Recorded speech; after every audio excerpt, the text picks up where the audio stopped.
amasan pathinin phai piwin Sunday school class banjom thedinga damnai pi jevin pa pathin thangbana piwin tunia Sunday school class ding wa hi le simun somni le segin le somni le git na hi inala khom diwa hin athupi je hi le Jesu Christa hung ki na ding le ninunung ni a thil hung ding ho inavet khom ding wa hi lungchin chang ana simu hitin Thessalonica thot khatna bungli chang som le gupna aji chu pakai amata aoto vantil pipui oto chule pathin sumkon ginto kithua wana kuna hungkum hlading ahi chule Krista a thisaho chengse thodo ding ahi ve pathin Bible chang simu phathe bu pen lang amasa ina vet ding wai deu chu pi ham tele Krista hungki na ding hi itabang hiding ham pakai Jesu Krista hungki ting le itabang din mun ahlo le itabang hiding ham ti hi inavet khom ding hi akhana achun Jesu Krista hungki na ding hi photlol lowa hungding chule ta san cha ten mu theya hungki ding hi Krista chu eho puya hungki ding hi ipakai Jesu Krista ta san cha te puya hung ki ding hi dan i Bible wa jong chin tain mu the no min hi zon bung som le li chang thum na achun nang ho ding mun ka gon zo ting hung ki ning ting ke ma na no the na diwa ka hinga tinga ka hung pui ding na hi ve i pakai Jesu Christian jong nang ho mun ding sema che ka hin hichi ka sim chai ting le nang ho puya ko hung ki ding hi ti ki chen tai na sein hi hichi ko na he theu chu pham ti le Jesu Christa chu e ho puya hung ki ding hi dan mu the no min hi ai le Jesu Christa hung ting le itabanga hung ki ding ham iti ai le Krista chu ikigil lo lai tawa hung ki ding hi photlot lo wa mihim te ki gung man lo ai lo le e ho ki gun ka wa he I het lo ka wa hi ipakai Jesu Christa hung ki ding hi dan mu the no min hi Matthew bung som ni le li chang som li le li na achun hi chi je chun ki ging jing in umun na ki kin lo pe ta wa mi hin cha pa hung ding hi I Bible wi ne hi lu chi phiam ti le mi hem cha pa ipakai Jesu Christa chu ikikin lo lai ta wai ho pu ya hung ding hi dan mu the no min hi Subana Krista hung ki na ding chu mu the ya hung ding hi Thessalonica thol khana bungli chang som le gup na in sim naw chu ive na hi le aji chu pakai ama ta o to vantil pipui ogin to chule pathin sumkon gin to kithua wana ko na hung kum tha ding hi chule Krista athiso chengse thodo ding hi ve hichi apakai Jesu Krista hung ki na ding hi thip gucha bang ai lo thip be ai ki gin lo ka wa hung hi jong le ogin wana kon hen lang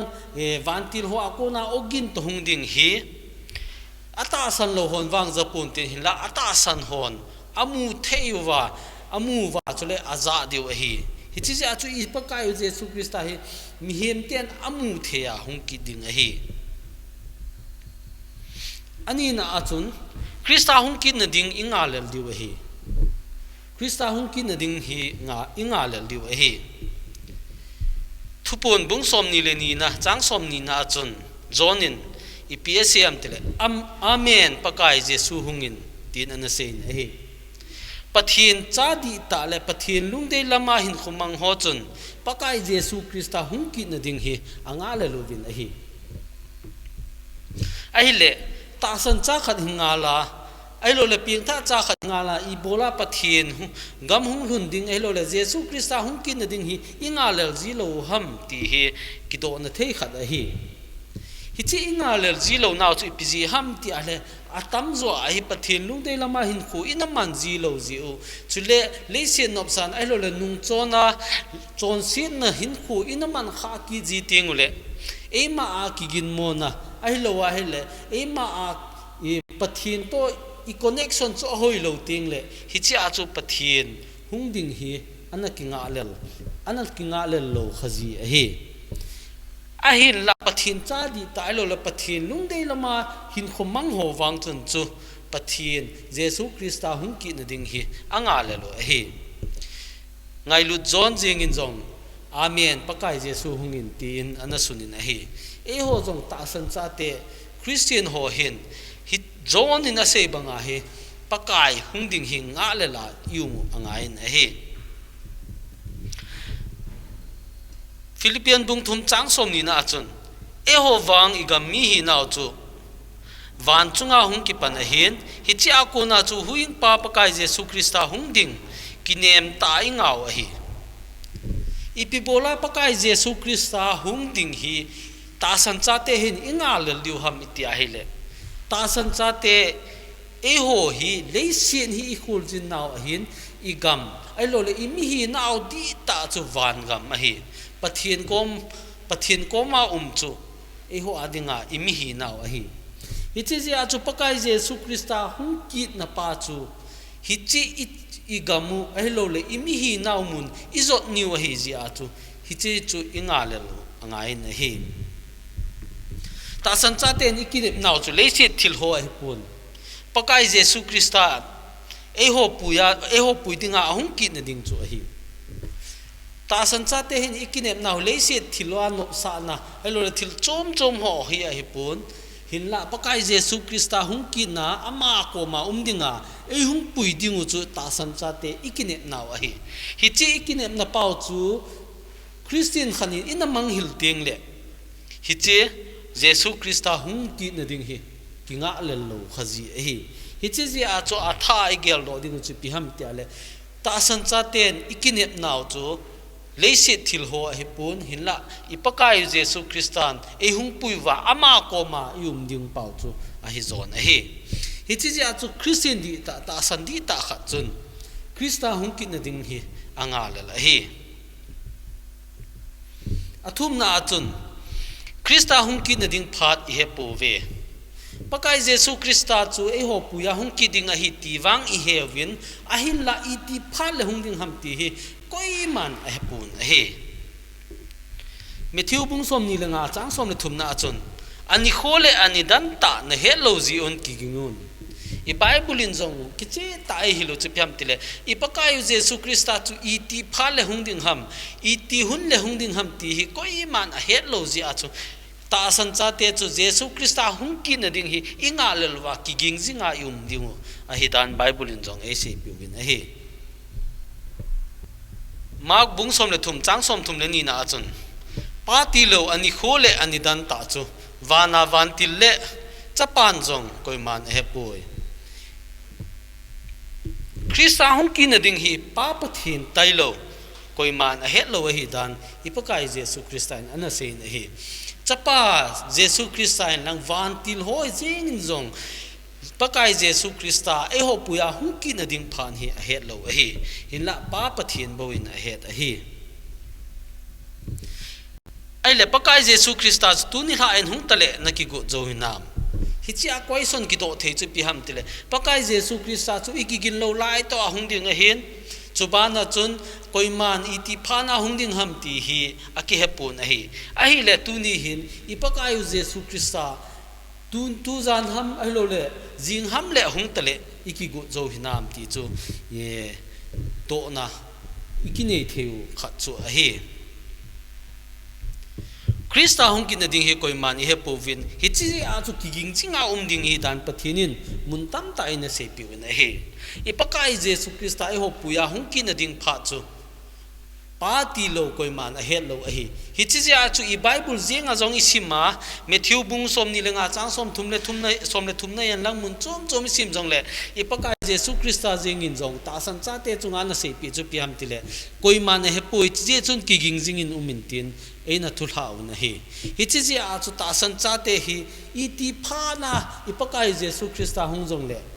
ki gong zo sa ai lo le pathin kom zo nek thedinga hi ki gingjinga yum dingu a hi dan I Bible in e lovin a hi tu hin abana kum sang lengam ngai dan chom ho ina ve khom dingu a hi kum sang lengam hi mi chom in iti apomuwam iti alawam ti pa hi ina ve khom dingu a hi a khana chun e millennialism kiti ho ngai dan ina ve dingu a hi ama ho hin millennialism kiti ho hin kumsang lengam hi piham tiale tu a tu a hin khuman pau hi kum sang lengam hi tai ti hi ama hon apom dan chu hi kum sang lengama krista to vai hom khom ding ho chu tu a christian athisa ho tu a pathin to khom ho hi a hi ve ati win hi ama hon apom dan wa chu kum sang lengama krista to vai hom khom ho di chu koi ho ham ti le tu lai phana christian ta san cha te ati ho pathin ko ma ho chun jesu christian ama ho chunga vai hom hi hi chi athisa ho to jesu christa khom chu kum sang lengama jesu christa vai hom na chu a hi tia hi ama hon ala hi tu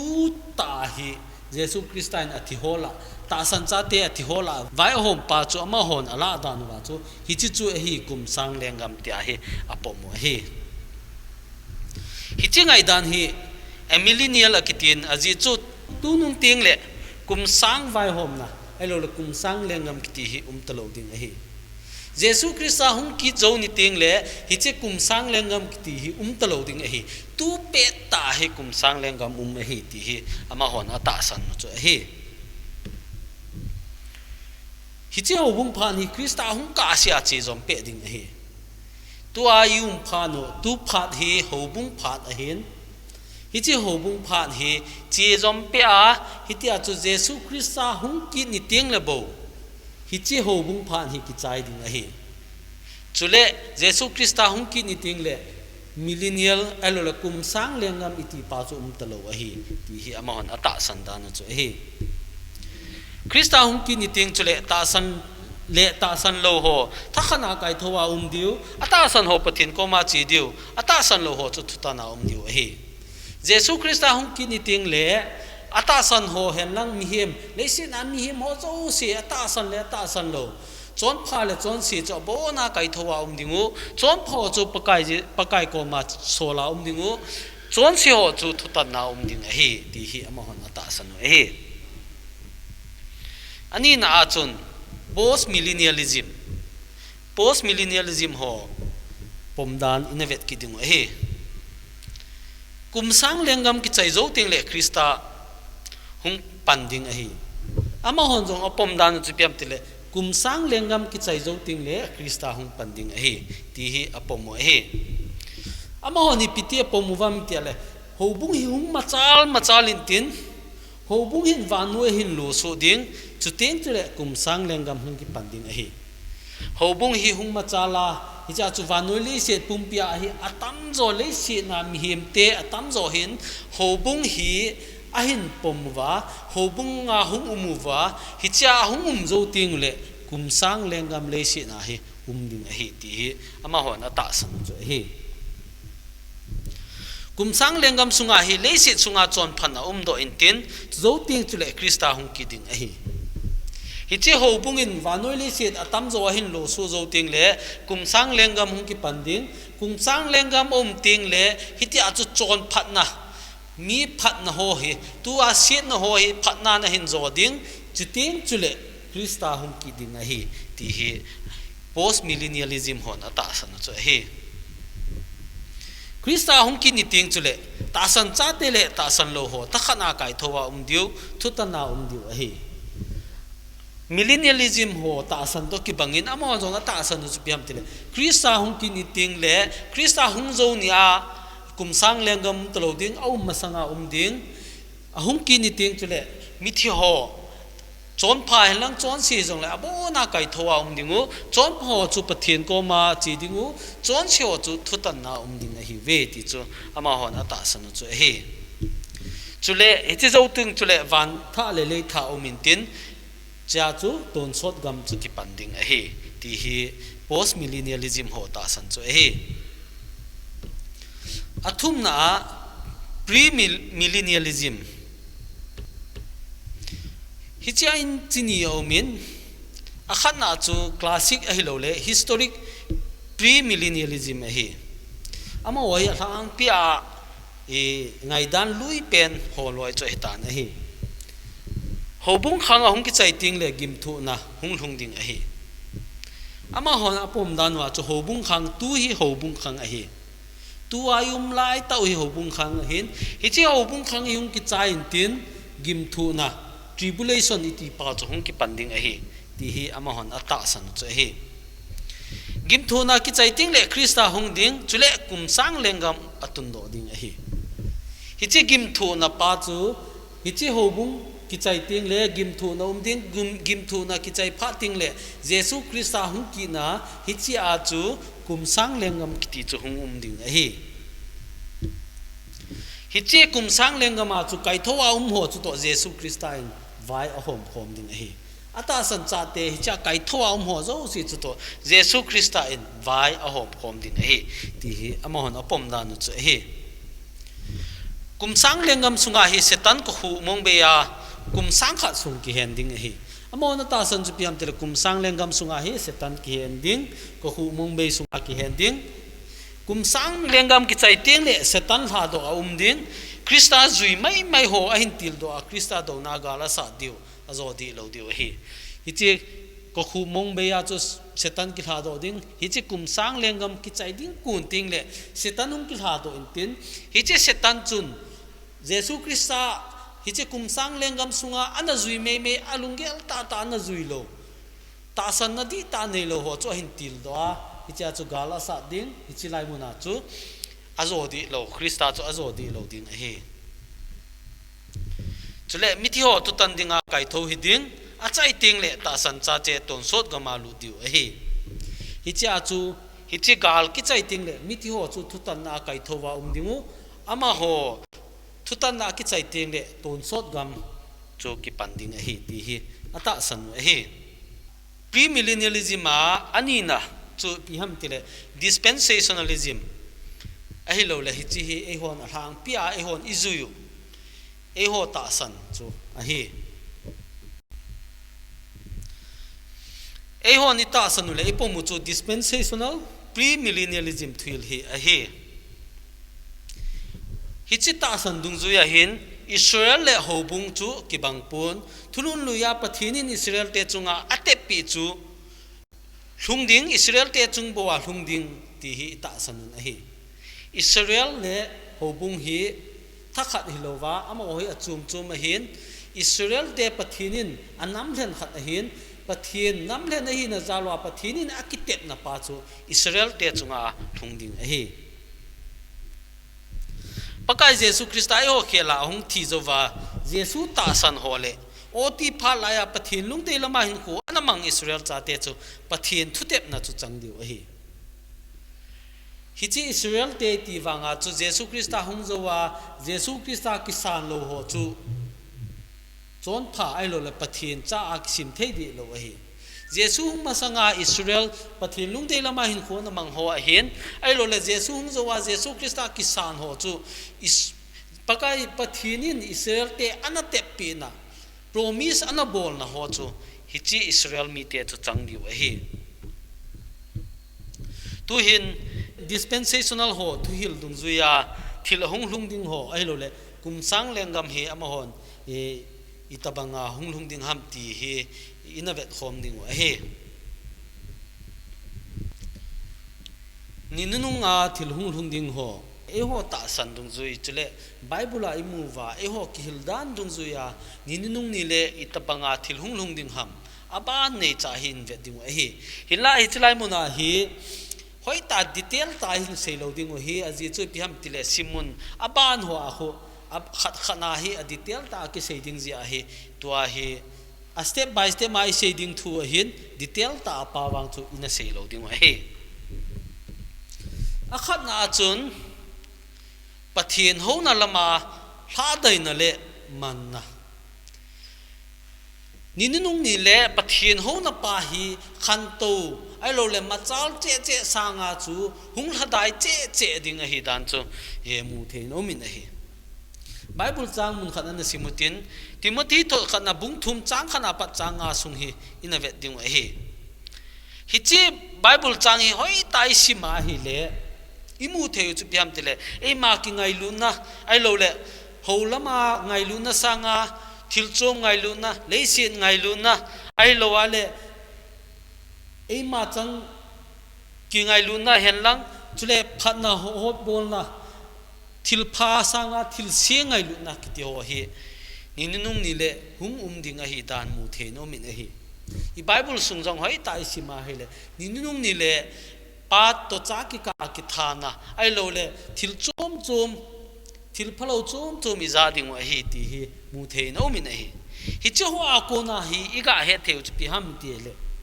I Bible a ko na ki chen tai mu theu chu Krista hung ding anai ting le leisi na ai phat lam ma no sanga hi hobung sung hi hung hada che ding chule leisi na hi kingai lu na sanga e ma chang kingai lu na phat lo na se na kiti hoi hung pung che zo ding a hi dan mu the no min a hi hi che zia chu ni nunga thil hung ding hola a khat na chu pi ham ti a hele hobung hi hung hada in tin hobung hi hung la samin tin leisi na zong thil pha sanga hi thil phalo hi hung tam che ding a hi dan I Bible changu a ko na ki chi tai mu theu chu a hi ani na achun rapture Timothy to khatna bungli chang som le gup le som le sekina in siming katin pathin sum kon kin to ki thua wana ko na hungkum hlading chuting chule Krista zala thisa cheng si thodo masadiu a hi chuzo ta le e ho a hing na lai amo cheng se hi ama ho chuto van lai zola pakai lam tu dinga meiloma ikitol to dingu a hi hitia chu I mati chana pakai to yum khom jing diu a hi tai leisi na holama ha dai na zo ting chule Krista ta san cha te puidinga hungding a hi ipakai Jesu Krista in azola maujunin Satan Jesu Krista hi ta san cha te puidinga hungding a hi ti hi kichi tain isewin a hi hichi hobunga ha dai na elo le se na chon se na hongpung che zo ting chule hicha chu rapture kiti hobung te pakai Jesu Krista in ahong puina ding pha chu rapture kiti hin hichi chu hung ding a hi hichi rapture pha ding chule mithi ho kai thowa ma vintin mithi ho kai thowa chai tingule ata san cha te hicha mithi ho kiti pa hin ta san cha te kiseina hin ta san cha te mithi ho kai thowa muntin ama ho kai thowa hi zo ting le leisi na ana hing na lai pathin ta san ho chu wana la to wa ding wa hi rapture ninunga hung ding thil ho cha hi le ama sa chu sit na hobung hada na hung ding chi zo ting chule rapture hung ding a hi rapture zo ting le ipil hung ding ham ti le gim thu na tribulation kumsagi gim thu na iti pau chu hung ding a hi ta san cha te ho zo si la to wa zo ting le leisi na hi kumsagi sung gim thu na ding a hi ta san cha te hi chil gim thu na muna hi talo ding hi aji chu piam te le ama ho chu rapture a chu pakai Jesu Christian ala to diu hi ta ji a chu hi chi gim thu na thu ding ho chu chon si ho ta san lo ho bo hi chi gim thu na muna chu diu a hi hi chi kumsagi sunga thil so ding ho chu thupon bung gup le bung som le gup sunga hen akimuin a hi hi chi tribulation ama sa ka sei ma bangin hi chi tribulation oi detail ta kan sei lo ding hen aji chu aba na jongom ji in tribulation sunga hi chi gim thu na sunga hi itabanga genthe na elo le thilhung so ding ham ti hi I het no mu a hele thupon bung gup le thupon bung som le gup ki ka sung hi ivet na hele hi chi tribulation sunga thilhung lung ding ho hoi ta ki chen ta ina ki sunin a he ina sim jing theu a he hi chi tribulation zo ting tu le ki chen na golwa ding a he thupon bung som le ko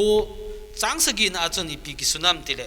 ki pathanu min a lopi na wa choyute aji chu kel ngoi no jine golwa phat ahung lung tan aji nu ding jong aki go sadim a hitai hicha ki chen golwa hi pi ham ti a hele rapture nia ta san cha te zo si thina kai tho hian lang a hing lai kai tho ho zo si chu pakai Jesu Krista to pathin ko mo masangwa pakai Jesu Krista to ki chen na golwa ding a hi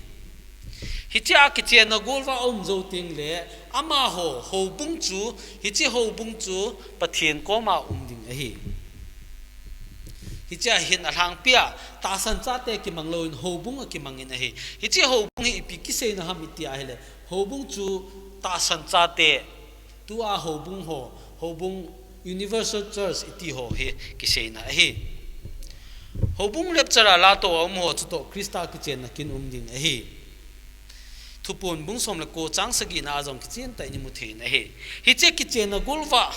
ki chai ting le hobung chu pathin to khom ding hi che ki chen na golwa pakai jesu krista to hobung ki chen na golwa chu a ki chai ting le hi che hobung ta san cha te chu pathin ko ma ding ai tan hi abana chun Armageddon gal le gimthu na ki chaina gimthu na phat ki chai ding kon teng le jesu krista chu antichrist satan le anungzui ho chu asugam dinga hungkum su ding hi chi chu satan antichrist sun a heting le jesu krista hungkum su tai ti a heting le hi chi jerusalem ma vai hom pa chu jerusalem ning Megiddo ki timuna hi ase pai hoto ki gunga dingu hi che Megiddo muna chu setan le anungzui hoto pakai jesu krista chun gal asa ding hi hinla itlai muna chu ipakai jesu kristain gal zona anei ding hi setan nungzui ho si chu medila lelu na umuntin setan wang chu kumsang lengam kumsang khat sung chu hi chi ko khu mong be ya chu lelu na ding hi kumsang lengam sunga mi asu boi thelo na dinga chu setan chu hi chi ko khu mong be sunga chu lelu na ding hi chi ting chu le setan ko khu mong be ya lelu na zo ting chu le kumsang lengam iti pau chu hung ki panding hi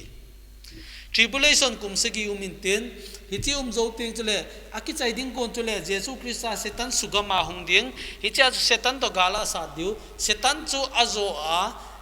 anungzui se medila lelu na ma chu ting le setan chu ko humong be ya lelu na zo ting le kumsang lengam pakai jesu kristan le si na kumsang khat sung vai ahom na pa chu hung ki panding hi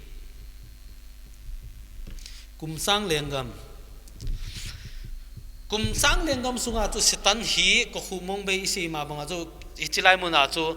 he na ding ahin la kumsang lengam ki chai ding kun ting chule hi che setan chu hla do ki ding setan chun aho hla do zo ting le hi che kumsang lengam sunga mi izan ham khani ai lep do ki na hi cha chu jesu krista to gal asat ki ding hi cha chu jesu kristain setan hi azo ki ding hi chi jesu kristain kumsang lengam ki chaina a setan gal azo a hi cha chu setan chu medila lelu na ding hi chu setan ki chaina hi ding ai ta hi chi zo wa setan in i ma tha ne ta lo ding i ma bol the ta lo ding setan azo anukha pena jesu kristan azo na chu piam tile kumsang lengam zowa mi izadam khadam lep la kina setan jesu krista to gal asa ding chu hi chi kumsang lengam sungai jesu krista hin leise chunga vai ahom ding hi thupon bung som ni changli na achun hi chun lalto na papeble achunga to wa thutan ding ki pedo hole jesu thu dol he to sa ji le pakai thu ji a alu kitan ho sahem le alim chabi bu lo hil achal pangu le akhunu wa mel tina mohor kinam lo ho lagaw kamun ama ho hi hingdo a krista to kumsang khat leng vai apu khomo hi thupon chun jesu krista adinga thingam ailo le jesu krista adinga deta pang ho ta san cha te ho to pakai jesu kristain kumsang lengam vai ahom khom ding a hi dan kichin taina asein a hi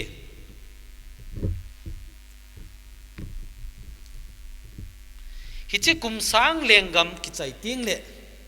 lalto na kang masanga thutan na ding a hi kumsang lengam ki chai ting le lalto kang masanga thutan na ding a hi hichi thutan na hi event nu ma le thupun bung som ni chang som le khat le som nga sung chi event na hi le hichi lalto na kang sunga vai hom na thutan na pa hi mu the no min a hi mi chon si ho kai thowa diu chu teng chu le hin na le khabua amin zau lo si chu me di la le lu na diu hi kum sang lengam ki chaya jesun setan azo a chu setan chu me di la le lu na hi tan hi che zo wa chu ta san lo ho athi ho zo si kai thowa diu hi ta san cha te athi ho chu rapture pha na chu kai thowa moi tan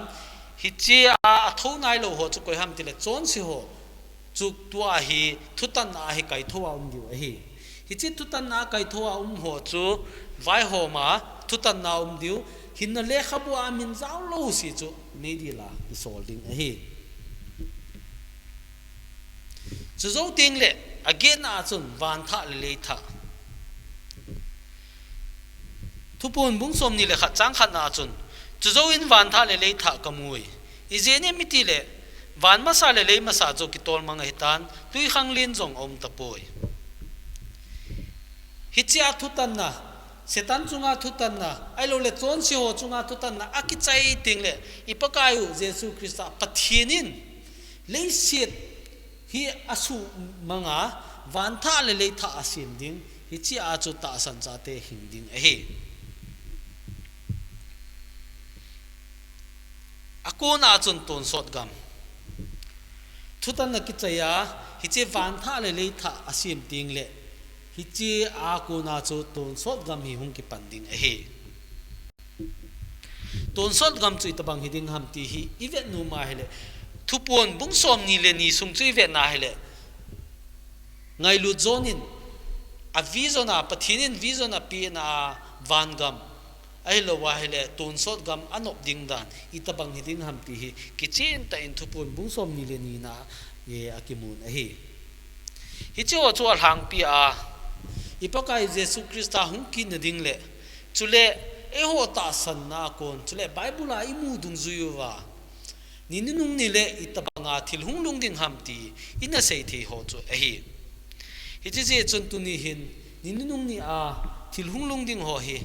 e hon jong hoi ta i gelwa chule a hang pi a ipakai jesu christa pathinin e na tep pi chu pi ham te le e na kham na chu pi ham ti le ki ging jinga ipakai jesu christa chu itia hung ding ham ti he thilo ji wa chu ki gong se de ma dinga ikitep naw he tu ni sunday school class wa thil dang tam ta jong le hi chi jong chu na gel lo jing puma le se na phat in he sungu wa he ki ging jinga ding in e pakai minin ikiti mun he ise khil se warm le pathini ni ngai da mun tin ise kha sun sun chu chan chu ading in pathinin pathe bu pi taw han ki pa e